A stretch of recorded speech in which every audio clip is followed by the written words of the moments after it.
Have you ever wondered why some people gain fat so easily, while others seem to eat the same food and stay slim? Most of us were told it's all about calories. Eat too much and you'll get fat, eat less and you'll lose weight. But what if I told you that's not the full story? What if fat gain has more to do with a hormone in your body than the number of calories you eat? Today I'm going to explain the surprising truth about how fat cells grow, why insulin is the real boss of weight gain, and how you can use a simple trick to stop storing fat and finally start burning it. This might change the way you think about food forever. Why fat cells grow? Let's start with a simple question. Why do fat cells get bigger?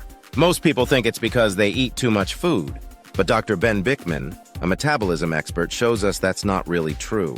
In his lab, he grows fat cells in little dishes. Inside those dishes, the fat cells are surrounded by all the nutrients they could ever want. Sugar, fat, protein, everything. It's like an all-you-can-eat buffet for fat cells. You would think they'd grow huge, right? But here's the crazy part. They don't.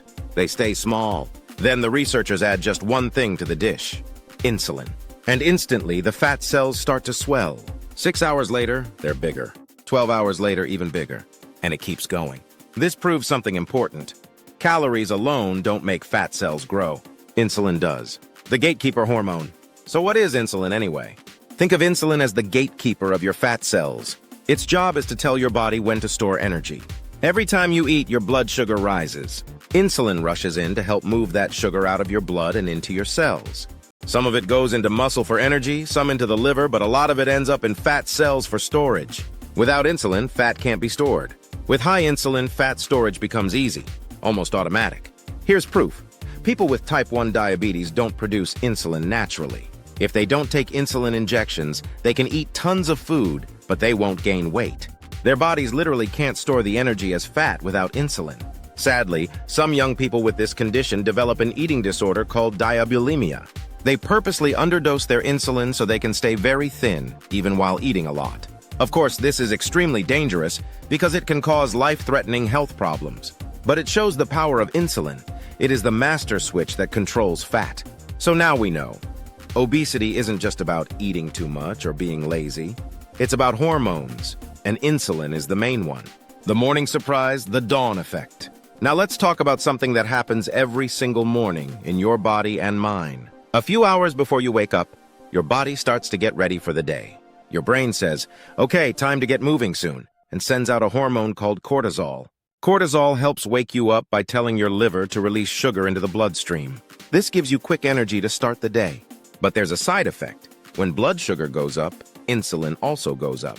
This is called the dawn effect. It means that in the morning, right after you wake up, your body is naturally more insulin resistant. In simple terms, food you eat in those first 1-2 hours is more likely to be stored as fat.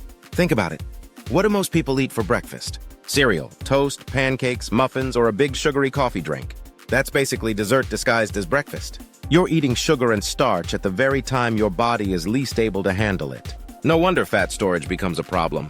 The insulin trick. So what can you do? Here's the simple trick.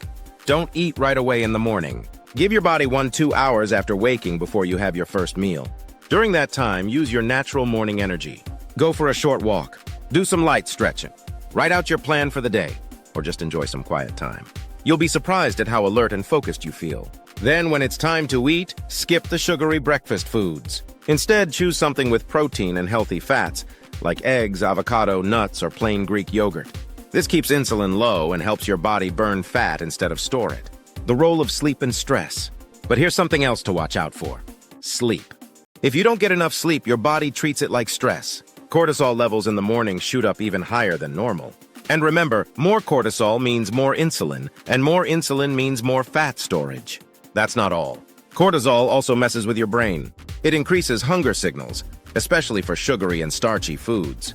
It blocks the hormone leptin, which is supposed to make you feel full. And it boosts dopamine in your brain, which makes junk food feel even more rewarding. That's why after a bad night of sleep, you crave donuts, chips, or soda. It's not just in your head. It's your hormones pushing you toward those foods. So if you want to control insulin and keep fat off, one of the most powerful things you can do is get good sleep. Aim for 7-8 hours, keep a regular bedtime, and cut down on late-night screen time. The coffee question. Now, let's talk about coffee. This one surprises a lot of people. Coffee by itself doesn't have calories, but it does have caffeine. And caffeine can raise insulin levels, especially in the morning when cortisol is already high. If you drink coffee right after waking, your body reacts by pumping out even more insulin. And if you add sugar or have it with a starchy breakfast, that insulin spike becomes even bigger. So what's the solution? Delay your coffee just like you delay breakfast. Wait an hour or two, and ideally have it with food instead of on an empty stomach. That way you keep your hormones more balanced. Putting it all together, a morning routine that works. Let's piece this all together into a routine you can start tomorrow. Wake up, but don't eat yet. Give your body 1-2 hours before the first meal. Use your energy. Walk, stretch, read, or plan your day.